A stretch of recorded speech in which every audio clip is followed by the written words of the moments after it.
So it's crazy, right? I had big dreams. Big Broadway dreams. I mean, I even put a deposit down on a studio in Brooklyn. And I was going to use my savings for a year while I waited tables. And I was going to go on auditions in the city and book a role on a Broadway show or off Broadway. I mean, I was up for anything. And I do mean anything, you know, typical Leo. But I really was just open to anything, and I was ready to hustle. I mean, I even sold my dog, Junie, to my neighbor. She was elderly, and she really did love Junie, so it was like family. I broke up with my boyfriend, although he was pretty much a jerk at the end, so it wasn't really a big deal.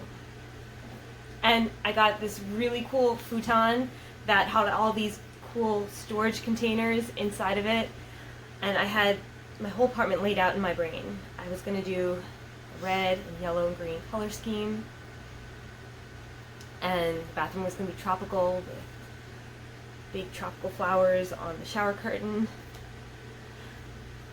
It was going to be pretty great. Way.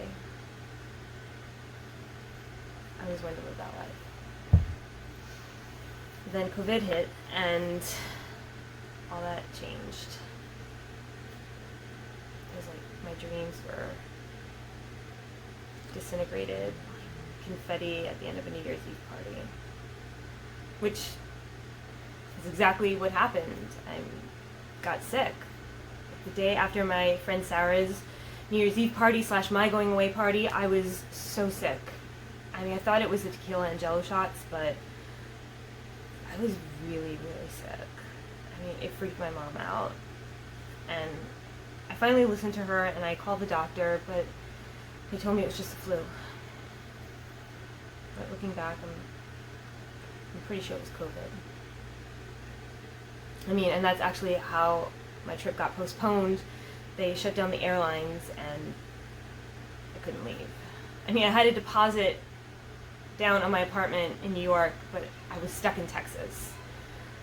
And it just went all downhill from there. I mean, I didn't have a job. I had to move back in with my parents. Junie was gone. I mean, I cried. I cried myself to sleep almost every night. I mean, I began to realize, like, there would never be theater the way it was before. I mean, how would we be able to go to a show? How would actors be able to interact while maintaining 6 feet distance? Could we do anything in the middle of a pandemic?